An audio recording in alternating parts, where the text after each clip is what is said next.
எடப்பாடி ஒரு வியாபாரி, அரசியல் வியாபாரம் நல்லா பண்றாரு, வியாபாரம் தெரிஞ்சவர், அரசியல் வியாபாரியா ஓபிஎஸ்க்கு வியாபாரம் தெரியலையா அப்படி நீங்க எடுத்துக்கிட்டாலும் வியாபாரம்ல வியாபாரி ராஜதந்திரம்ன்றாங்க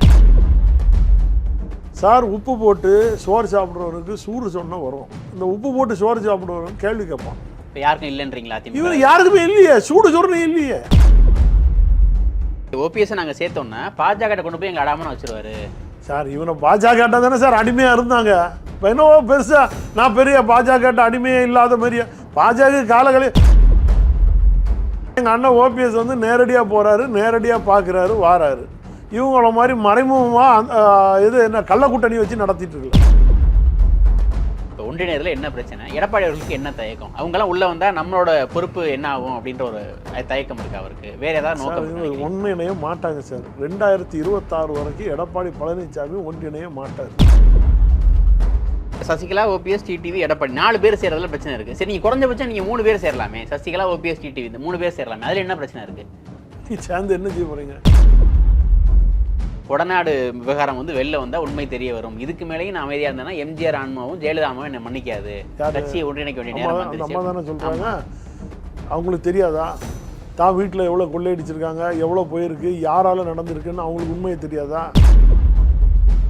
நம்ம வந்து இப்போ அண்ணனுடைய அணியில் அண்ணனுக்கிட்ட நான் ஒரு பதவியில் இருக்கிறனால சில பல உண்மைகளை சொல்ல முடியாது. ஆனால் சொல்ல தொடங்கிட்டோன்னு வைங்களா, அது காட்டு தீயா பரவிடும். ஒன்றிணைப்புக்கு பிரச்சனையா மாறிடுமோ? ஆமாம். அவங்க சுற்றுப்பயணம் திருநெல்வேலி போகிறதோ தென்காசி போகிறதுக்கு பதிலாக இங்கே இருக்கிற தலைமை கழகத்துக்கு போய் உட்கார சொல்லுங்க. செத்த பாம்பு சசிகலான்னு துணை பொதுச் செயலர் கேபி முனுசாமி சொல்றாரு. கேபி முனுசாமி எல்லாம் சொல்லாங்க, அதெல்லாம் பெரிய நக்சல் குரூப்புகளை நீங்க கொண்டு வந்து.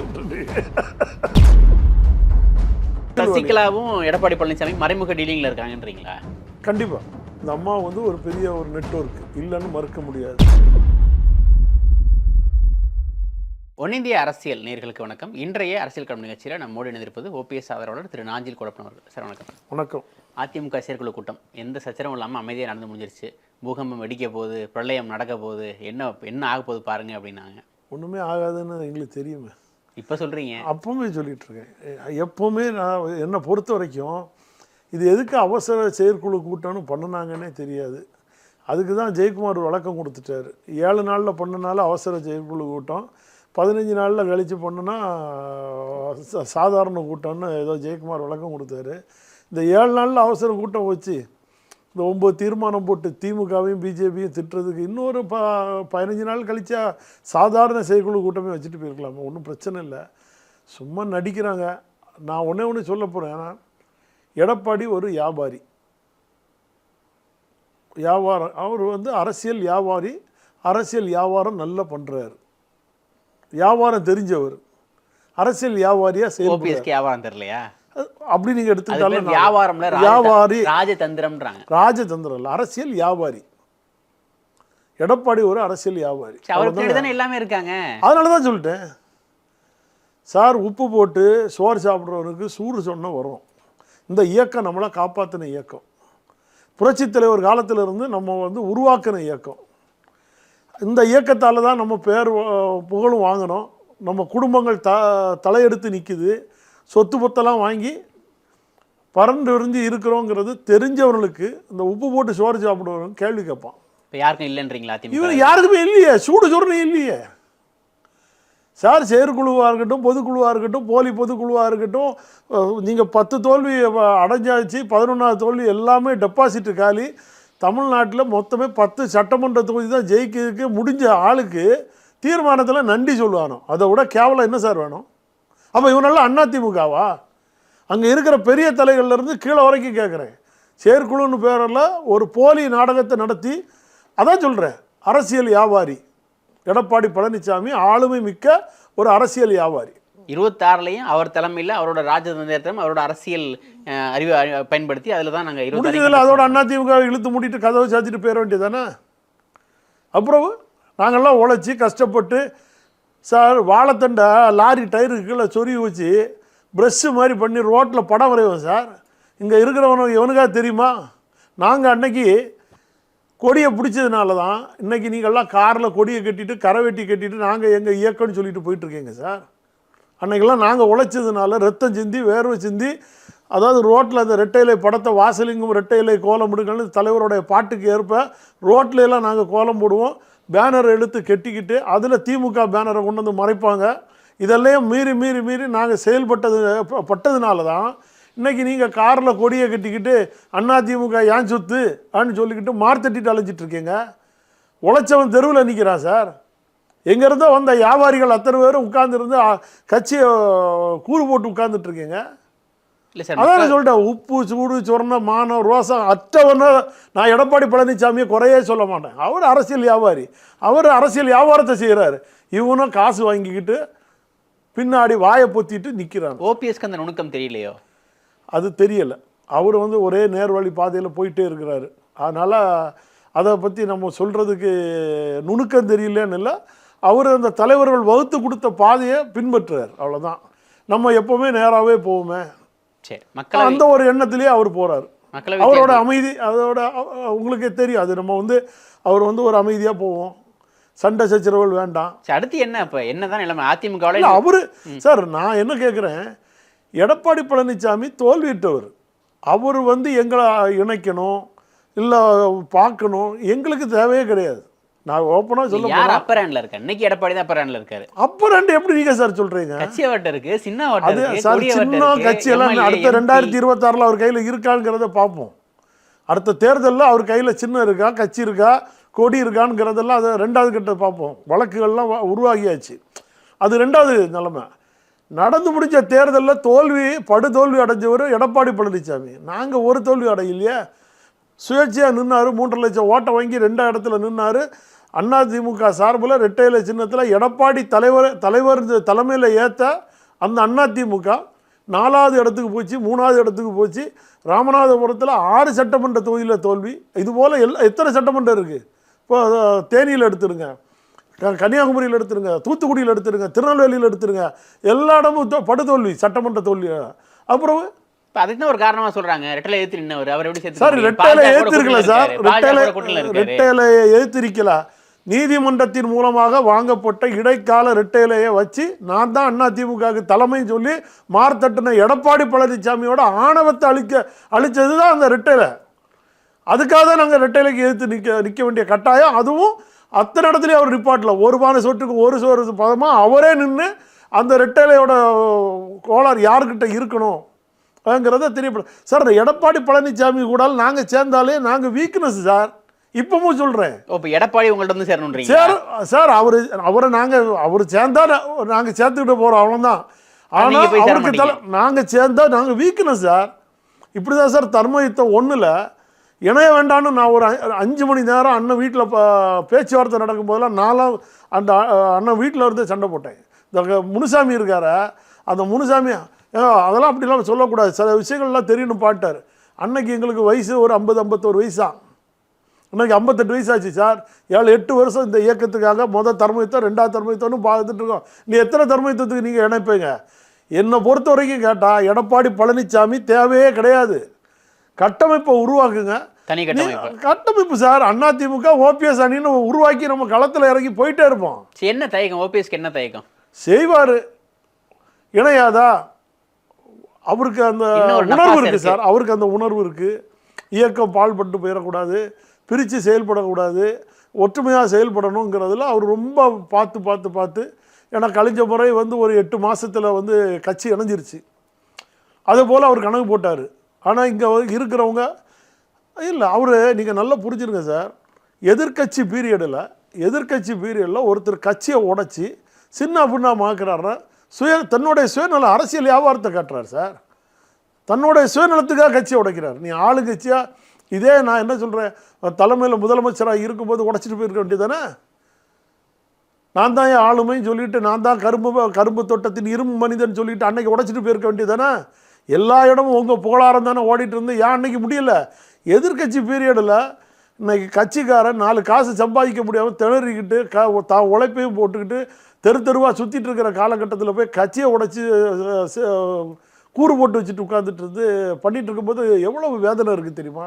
இல்லை ஓபிஎஸ் கைக்கு ஓபிஎஸ் நாங்கள் சேர்த்தோம்னா பாஜக கொண்டு போய் எங்கள் அடாமன்னு வச்சிருவாரு சார். இவனை பாஜக தானே சார் அடிமையாக இருந்தாங்க. இப்போ என்னவோ பெருசாக நான் பெரிய பாஜக அடிமையே இல்லாத மாதிரியே பாஜக காலங்களே மோடி கூப்பிட்டாருன்னா ஓடுனதும் அமித்ஷா கூப்பிட்டது இப்படி அப்படி ஓடுனதெல்லாம் யார் சார்? இப்பவும் பாஜகவுக்கு அடிமையாக தான் இருக்காங்க. மறைமுகம் இப்பவும் அடிமையா இருக்காங்க. என்ன எங்க அண்ணன் ஓபிஎஸ் வந்து நேரடியா போறாரு, நேரடியா பாக்குறாரு, வாராரு. இவங்கள மாதிரி மறைமுகமா இது என்ன கள்ள கூட்டணி வச்சு நடத்திட்டு இருக்கல. வாழ்நாளே நீங்கள் ஒருபோதும் அதிமுக பாஜக சார் அது அப்படிதான் சொல்லுவாங்க. அப்படி சொன்னா தானே சார் திமுக அங்க வழக்கு போட மாட்டாங்க. திமுக அங்க இந்த பக்கம் சார், இந்த பக்கம் ஒரு கதை உண்டு தெரியுமா? ஒரு சிங்கத்தை அடுக்கி இந்த பக்கம் வேடம், இந்த பக்கம் தீ, இந்த மாதிரி இந்த மாதிரி அந்த பக்கம் மேலே இருக்கிற பிஜேபி இடி, இந்த பக்கம் வந்து விஎன்எஸ் விஜிலன்ஸு. இப்படி ரெண்டுக்கு இடையில எடப்பாடியோட குழுக்களில் ஒரு 5-6 பேர் இருக்கிறாங்க, ஒரு 7-8 பேர். அவங்களுடைய சுயநலத்துக்காக அவங்க இப்படியே கட்சியை உடைச்சி கொண்டு போயிட்டுருக்காங்க. இதனால் மீண்டும் திமுக வரட்டும்னு ஒரு கணக்கை போட்டுட்டு உட்கார்ந்துட்டுருக்காங்க. அது மக்கள் எடப்பாடியோட சகாக்களும் தங்கள்கிட்ட தங்க மேல உள்ள வழக்கை வந்து காப்பாற்றிக்கிறதுக்காக கட்சி எப்படி சின்ன படமாக்கி. ஆமாம் சார். அண்ணாமலை என்ன சொல்கிறாரு? அண்ணாமலை என்ன சொல்கிறாரு? அதிமுக 4வது இடத்துக்கு போகும்னு சொல்கிறாரா? சொல்கிறாரா? அப்போ உங்களுக்கு உணர வேண்டாமா சார்? நம்மள்ட 10 சீட்டு 15 சீட்டு வாங்கிட்டு இருந்த பாரதிய ஜனதா பிஜேபி இன்னைக்கு வந்து நீங்க சொல்றீங்கன்னா என்ன செய்ய முடியும்? நீங்க அண்ணாமலையோட இருக்கீங்களே, அதான் உங்களுக்கு கோவம் சார். நாங்க இருக்கிறோம், வேற வழி. நாங்க அப்புறம் இது கொள்ளாம நாங்களே போயிட்டு நாங்களே தெருவில் நிக்கணுமா? இவர மாதிரி இவர் புத்தி கட்டத்தனமா அரசியலுடைய அதாவது என்ன சொல்லுவாங்க, அரசியலுடைய அனுபவம் இல்லாத ஒரு மனிதர். எடப்பாடி அவர்கள் வந்து ஓபிஎஸ் ஒன்றிணைக்க தயாரா இருக்காரு. பாஜக கூட்டணி நமக்கு வேணானே அப்படின்னு சொன்னா ஓபிஎஸ் அவர்கள் அது தயாரா இருக்காரா? முதல்ல அதெல்லாம் வரட்டு சார். முதல்ல சேரது பார்க்கட்டும், இணைப்பை பத்தி பேசுவோம். அது பிறகு கூட்டணி. இப்போ என்ன கூட்டணிக்கு போனாரு, முடிச்சாச்சு. தேசிய ஜனநாயக கட்சி கூட்டணியில் அவர் இருக்கிறார். அதுக்கு என்ன வரமுறையோ அதுதான் போறாரு. சரி, இப்போ மக்களவைத் தேர்தல் தோல்விக்கு பின்னாடி வந்து எடப்பாடி அவர்களோட வீட்டில் வந்து 6 முன்னாள் அமைச்சர்களை சந்திச்சு வந்து ஒருங்கிணைப்பை பற்றி பேசினாங்க. குறிப்பாக சிவி சண்முகம்லாம் நான் பேசாத பேச்சானே, ஆனால் நானே வந்து இப்போ இன்னைக்கு இறங்கி வந்துட்டேன், நம்ம ஒன்று சேர்ந்துருவோம் அப்படின்னு சொன்னார். ஆனால் எடப்பாடி என்ன சொன்னார்னா, அவங்கள ஒன்று சேர்த்தா நான் என்ன பதில் இருக்குது, நீங்கள் என்ன பதில் இருக்குது அப்படின்னு ஒரு பிரச்சனை வந்துச்சு. அதனால் அந்த பேச்சு அப்படியே மட்டுப்படுச்சு அப்படின்னாங்க. அதை சமாளிக்கிறதுக்கு தான் வந்து தேர்தல் தோல்வி தொடர்பான ஒரு ஆலோசனை கூட்டம் அப்படின்னாங்க. அதுலேயுமே வந்து சசிகலா ஓபிஎஸ் பற்றி பேசாதீங்கன்னு சொல்லி கூட்டிகிட்டு வந்ததாகவும் அதையும் மீறி சில நிர்வாகிகள் பேசினதாகவும் சொன்னாங்க. செயற்குள்ளது எப்படியாவது வெடிக்கும் அப்படின்னு சொல்லப்பட்ட நிலையில் செயற்குள்ள அப்படியே ஒன்றுமே இல்லாமல் போனதுக்கு காரணம் என்ன? இல்லை, நீங்கள் சொன்னதெல்லாம் அவங்க பேசினதுலேருந்து ஏதாவது வெளியில் சொன்னாங்களா யாராவது? தகவல்கள் இல்லை, எல்லாம் காற்று வாங்கல வந்து செய்தி தான். உங்களுக்கும் தெரியும். 6 முன்னாள் அமைச்சர்கள் போய் பேசணுன்னு யாராவது இது வரைக்கும் சொன்னாங்களா?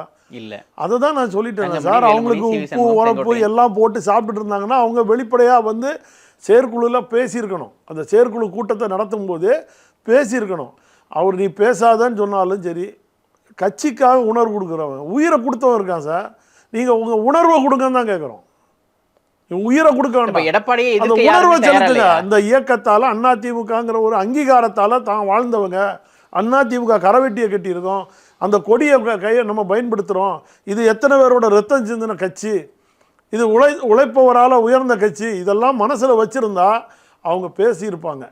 பேசலை, அப்போ இது கூட்டு செய்தி பண்றாங்க. இல்லை, மனசுல வந்து குறை இருந்தாலும் ஒன்றிணைப்பு பற்றிய நோக்கம் இருந்தாலும் எடப்பாடியை எதிர்க்க யாருக்குமே தைரியமோ திராணியோ இல்லை. எடப்பாடியை விட்டு அந்த இடத்துக்கு வர வேற ஆளோ இல்லையா? வேணா, எடப்பாடி அலெக்சாண்டர், மாவீரன், நெப்போலியன், ரொம்ப செலவு செய்ய வேண்டிய இடம்.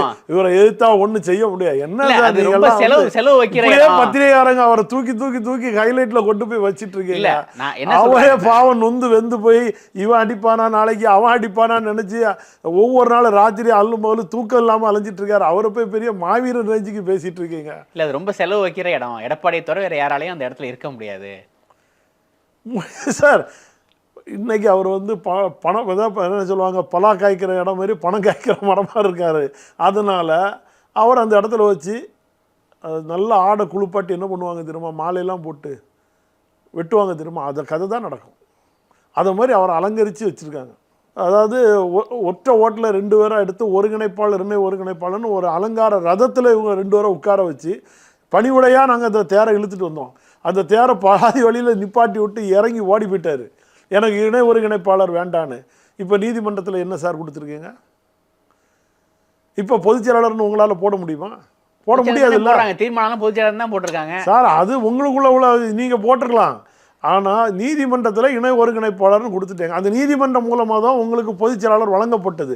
இனி அது பொதுச் செயலாளர் உண்டா இல்லையான்னு கேட்டு அது வர 2 வருஷம் ஆகும். சரி, என்னதான் சார் பிரச்சனை? இப்போ ஒன்றிணையத்தில் என்ன பிரச்சனை? எடப்பாடி அவர்களுக்கு என்ன தயக்கம்? அவங்களாம் உள்ள வந்தா நம்மளோட பொறுப்பு என்ன ஆகும் அப்படின்ற ஒரு தயக்கம் இருக்கு அவருக்கு. வேற ஏதாவது நோக்கம்? ஒன்றிணைய மாட்டாங்க சார். 2026 வரைக்கும் எடப்பாடி பழனிசாமி ஒன்றிணைய மாட்டார். மற்றவங்களும் கேட்க மாட்டாங்களா? கேட்டால் அங்கே தான் உடையணும். அப்போ நீங்கள் சொல்லுங்கள், அங்கே இருக்கிறோம் உணர்வுபூர்வமாக உடைச்சிட்டு வந்தாங்கன்னா நாங்கள் வரவேற்க தயாராக இருக்கோம். ஆனால் அவர் என்ன சொல்றாரு, கட்சியிலேருந்து போன நிர்வாகிகள் வந்தால் நாங்கள் சேர்த்துக்க தயாராக இருக்கோம், சுற்றுப்பயணம் போக போறேன்றாரு. உங்க டீம்லேருந்து யாராவது சுற்றுப்பயணம் சார் இங்கே இருக்கிறவங்கள யாரும் சார் எல்லாம் கீழே இருக்க தொண்டன் தான். இங்கே இருக்கிற அவரை சொல்ல மாதிரி மாவீரன் ரேஞ்சுக்கு யாரும் கிடையாது. எல்லாம் 2ஆம் கட்ட 3ஆம் கட்ட உழைச்ச தொண்டர்கள் தான் இங்கே அண்ணனை சுற்றி இருக்காங்க. நீங்கள் இவங்களெல்லாம் கூட்டா கூட சார், நான் என்ன சொல்லுவேன், இவங்களெல்லாம் நீங்கள் கூட்டிகிட்டு போனால் கூட நாளைக்கு தேர்தல் நேரத்தில் ஒரு கட்டமைப்பு இருக்குது சார். நீங்கள் நல்லா புரிஞ்சுருங்க. இவங்கெல்லாம் வந்துட்டாங்க, இவங்க பழைய எம்எல்ஏ வந்துட்டாங்க, இல்லைனா அவர் வந்துட்டார் இவர் வந்துட்டார், எல்லாத்தையும் அந்த டைம் நம்ம விலை கொடுத்து கூட வாங்கலாம். இல்லை ஏதோ ஒன்று பேசி கூட நீங்கள் வாங்கிடுங்க, எது வேணாலும் அவங்கள வாங்கிடுங்க. ஆனால் அதுக்கு கீழே இருக்கிறான் பார்த்தீங்களா, அவன் தான் பூத் ஏஜெண்டாக இருப்பான். அந்த பூத்தில் உட்காருவான். அந்த பூத்தில் உட்கார்ந்துருந்து அவன் பார்க்குறான் பாருங்க, அங்கே தான் ஓட்டு வாங்க முடியும் சார். அது வந்து வேலை பார்த்தவங்களுக்கு மட்டும்தான் தெரியும். இதெல்லாம் தெரியாதவரா எடப்பாடி? தெரியலையே. தெரிஞ்சிருந்தா சார் எத்தனை பூத்தில் ஆள் இருந்தாங்க 2024 இப்போ அந்த நாடாளுமன்ற தேர்தலில் பூத்தில் ஆளே கிடையாது சார். கேண்டிடேட்டே யார் சார்? முதல்ல அவ்வளோ பேரையும் கொண்டு வந்து வியாபாரிகளை தானே சார் போட்டார். முதல்ல கேண்டிடேட் அவர் நிப்பாட்டி விட்ட 40 கேண்டிடேட்டை கரெக்டாக சொல்லுங்கள்.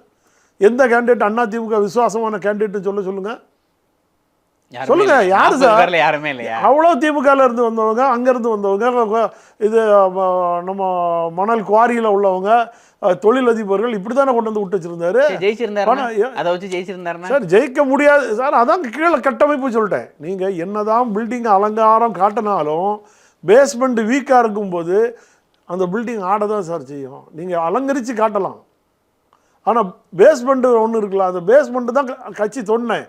அவன் தான் பூத்தில் உட்காருவான். காலையில் 8 மணிக்கு தேர்தல் அந்த அது ஆரம்பிக்கும் போது உள்ளே போய் உட்காருவான். மத்தியானம் சாப்பிட்றதுக்கு வரதுக்கும் ஓடுறதுக்கும் அங்கே இருக்கிற எத்தனை ஒரு ஓட்டு போட்டான், என்ன மாதிரி செய்தாங்க. எங்கேயுமே ஆள் இல்லை. மற்றவங்க எல்லாம் அடித்து தவிர்த்துட்டு போயிட்டே தான் இருப்பாங்க.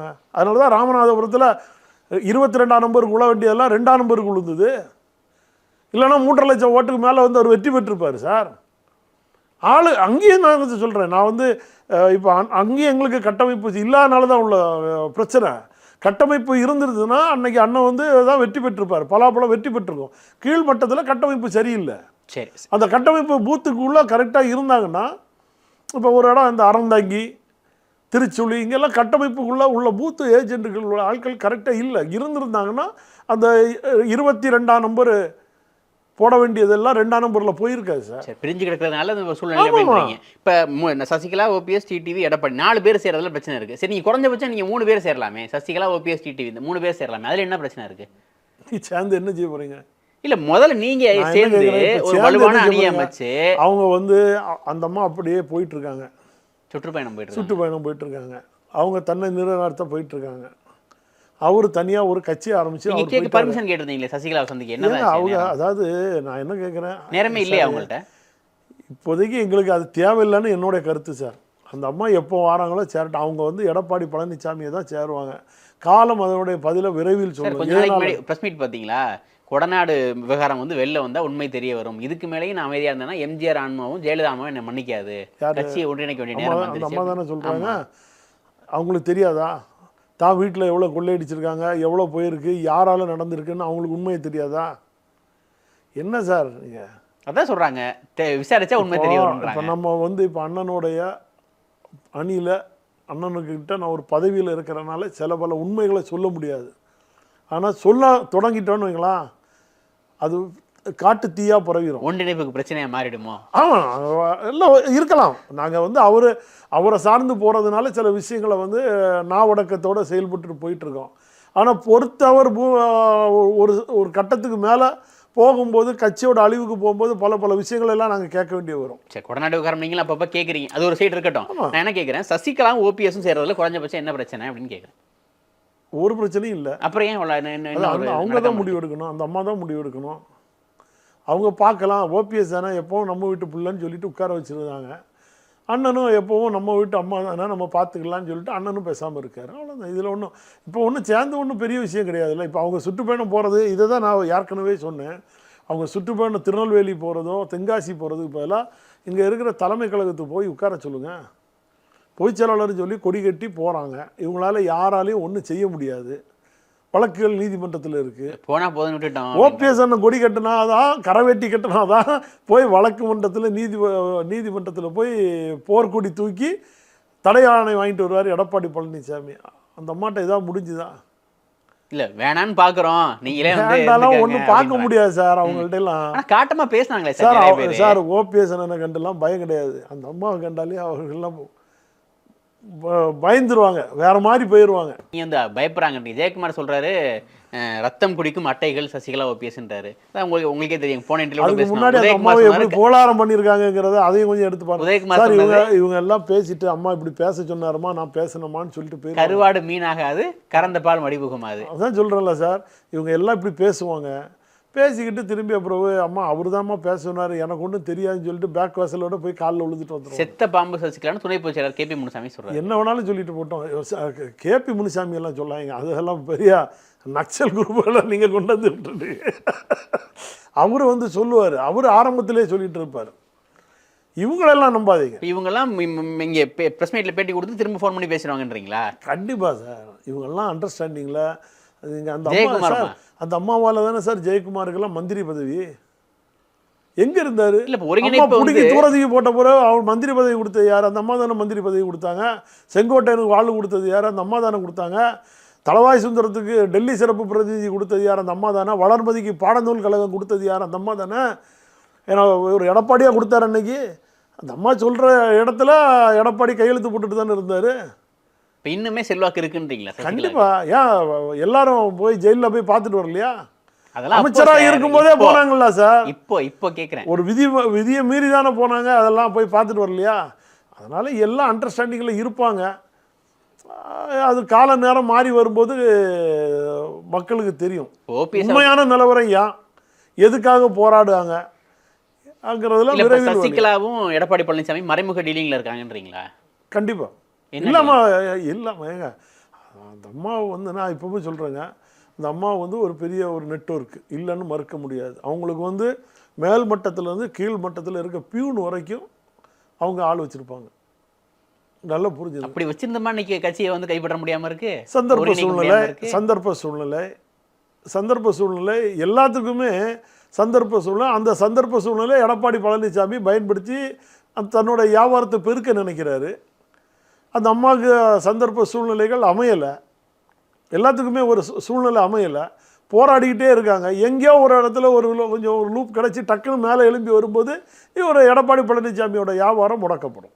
அது வரைக்கும் இவரோட வியாபாரம் நடந்துட்டு இருக்கு. இந்த வியாபாரத்துக்குள்ள அண்ணன் ஓபிஎஸ் எல்லாம் வர மாட்டாங்க. மறைமுக அண்டர்ஸ்டாண்டிங் எதை சொல்றீங்க? சசிகலா எடப்பாடி இடையில மறைமுக அண்டர்ஸ்டாண்டிங் எதை சொல்றீங்க?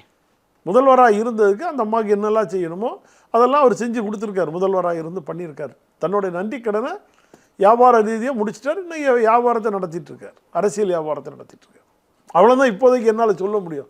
ஏன்னா இப்போ நான் என்னை பொறுத்த வரைக்கும் நீங்கள் கேட்டிங்கன்னா நான் ஒரு அடிமட்ட தொண்டை நாட்டு கட்சியில் பொறுப்பில் உள்ளவனா சொல்லலை. ஓபிஎஸ் ஆதரவாளரெல்லாம் நான் சொல்லலை. ஒரு அதிமுக சாதாரண தொண்டனா சொல்கிறேன். எடப்பாடி பழனிசாமியும் வேண்டாம், அந்த திருமதி சசிகலா அம்மையாரையும் சேர்க்காம அண்ணன் ஓபிஎஸ் அவர்கள் மக்கள் மத்தியில் இன்னும் செல்வாக்கோடு 100%.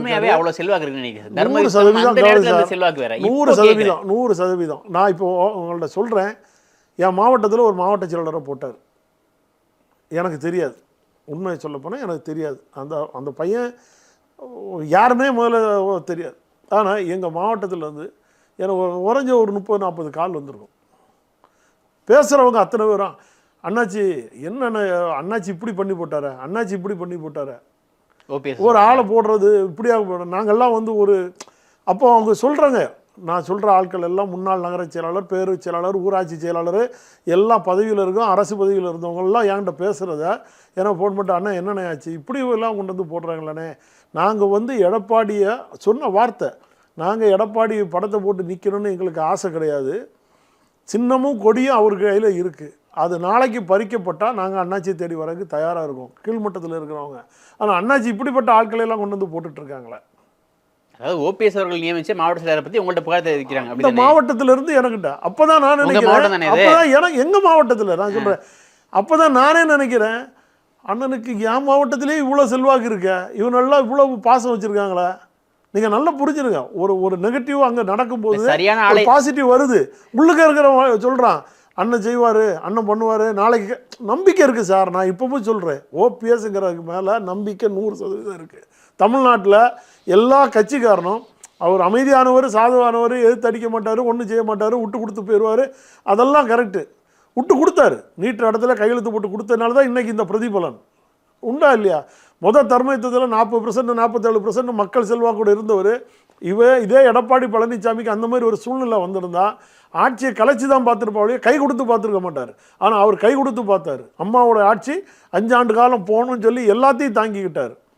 ஆனால் சதிகாரங்களுடைய திட்டம் எதிர்கட்சி பீரியடில் எதிர்கட்சி தலைவரையும் வாங்கிக்கிட்டு அப்புறம் அவருக்கே நீங்கள் கையெழுத்து போட்டு வெளியில் தள்ளுறீங்க. அதெல்லாம் மக்கள் பார்த்துட்ருக்காங்க, மக்களும் பார்த்துட்ருக்காங்க, தொண்டர்களும் பார்த்துட்ருக்காங்க. இது சாதாரண கட்சி கிடையாது. புரட்சி தலைவர் தன்னுடைய படத்தில் துரோகத்துக்கு ஒவ்வொரு படத்துலையுமே அந்த வரலாறை எடுத்து கொடுத்து ஒவ்வொருத்தரோட நாடி நரம்பு ரத்தத்தில் உருக்கேற்றி வச்சிருக்காங்க அந்த துரோகத்தோட. அதனால கண்டிப்பா அந்த துரோகத்துக்கு என்னைக்குமே வாழ்வு வராது சார். ஒரே தலைமை, ஆணித்தனமான தலைமை எடப்பாடி பழனிசாமி தான் செல்லூர்ராஜ் கூட சொல்றாரு சார். அது எல்லாமே சொல்லுவாங்க சார். செல்லூர்ராஜ் மனசை திறந்து கேட்க சொல்லுங்க. ஆமாம், ஓபிஎஸ் துரோகம் செஞ்சுட்டாரு சொல்லுவாரா சொல்ல மாட்டாரா சொல்லுங்க. தன்னோட தனிப்பட்ட முறையில் இல்லை நாளை செல்லூர்ராஜை கட்சியை விட்டு நீக்கிறாருங்க, இல்லை செல்லூர்ராஜோட பதவியை பறிக்கிறாருங்க, அடுத்த வார்த்தை அண்ணன் ஓபிஎஸ் அவர்களுக்கு துரோகம் செஞ்சாரு எடப்பாடி சொல்லுவாரா சொல்ல மாட்டாரா? சரி, ஆனா இந்த இப்படி ஒரு இங்க இருக்கிற கூட்டணி இருக்கலாம், இங்க மேல்பட்டத்தில் இருக்காங்களா, இதுல இருக்கிற சார் ஒரு சாதாரண ஒரு மாவட்ட செயலாளரை இவரால் மாற்ற முடிஞ்சா சார்?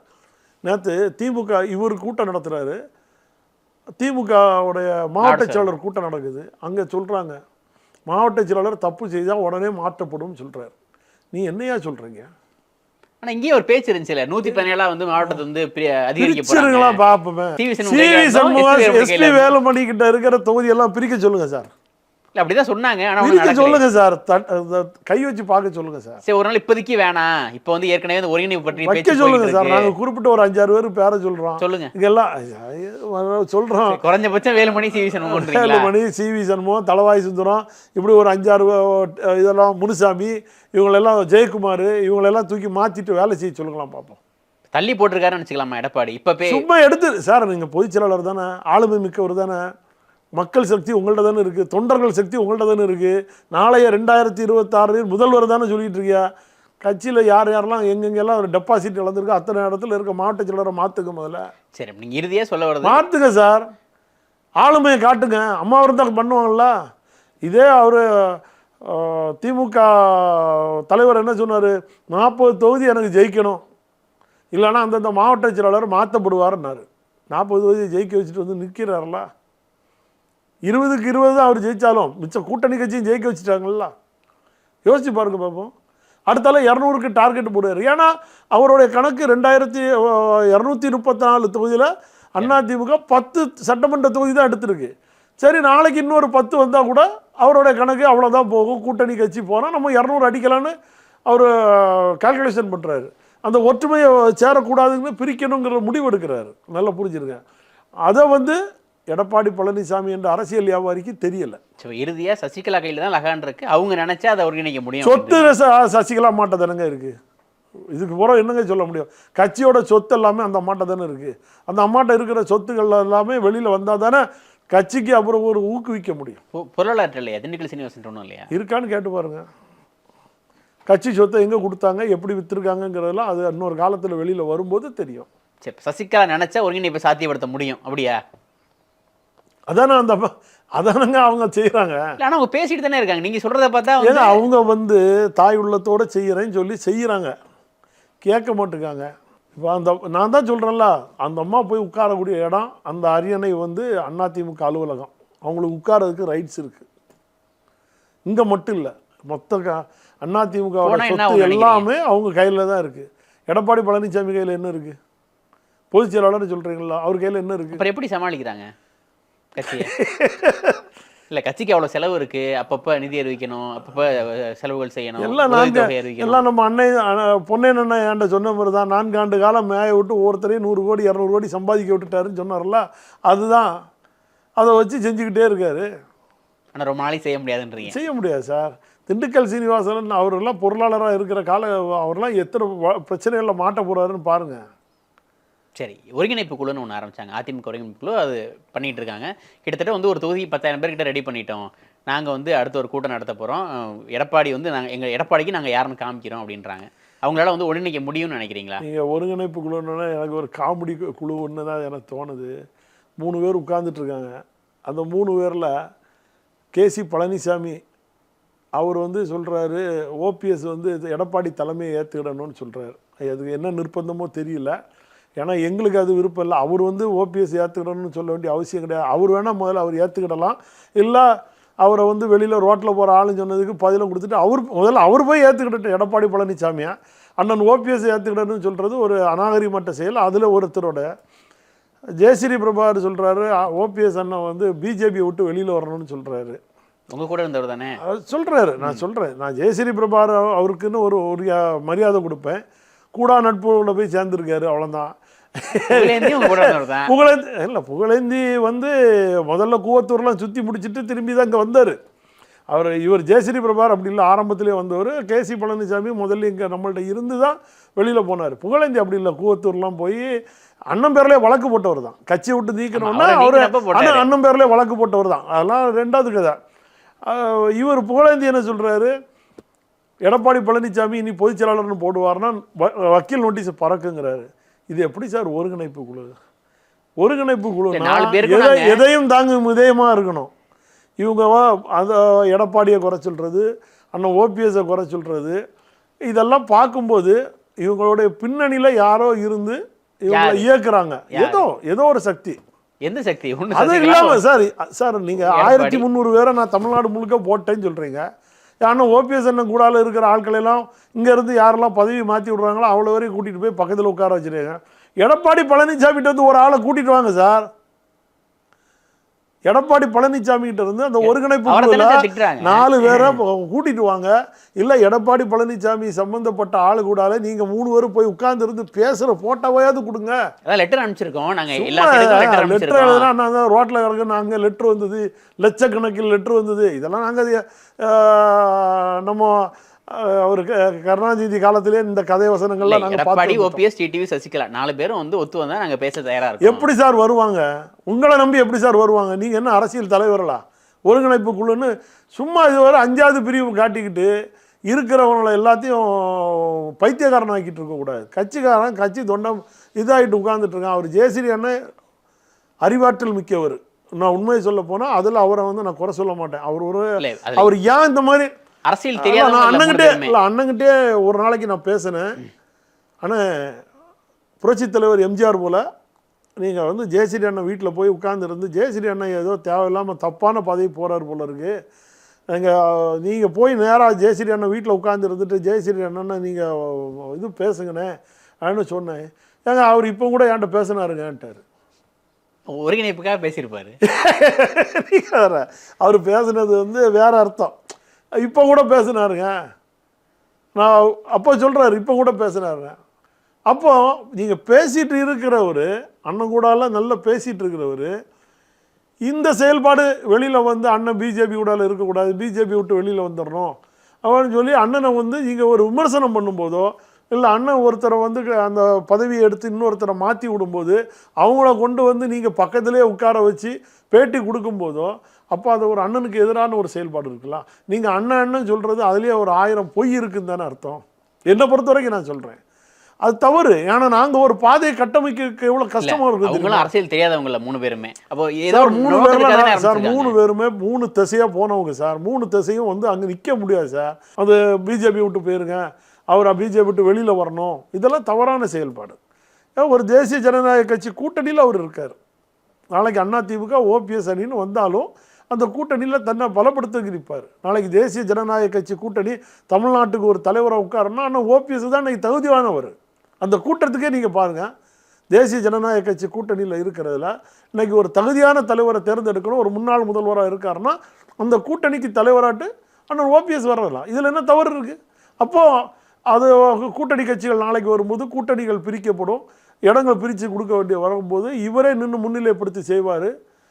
தொண்டர்களுக்கு அதில் வாய்ப்புகள் கிடைக்கும். இந்த பாதையை நம்ம பலப்படுத்தி போனால் நல்லதுன்னு எனக்கு தோணுது. ஒழிய மீண்டும் எடப்பாடி பழனிசாமியை கூட்டிகிட்டு வாங்க, திரும்ப சசிகலா அம்மாவை கூட்டிகிட்டு வாங்க, இதெல்லாத்தையும் விட்டுட்டு நம்ம ரூட்டுக்கு நம்ம வழியை பார்த்து போனால் நல்லா இருக்குங்கிறது என்னுடைய கருத்து, தொண்டனான கருத்து. நன்றி சார், உங்களுடைய நேரத்தை மிக்க நன்றி.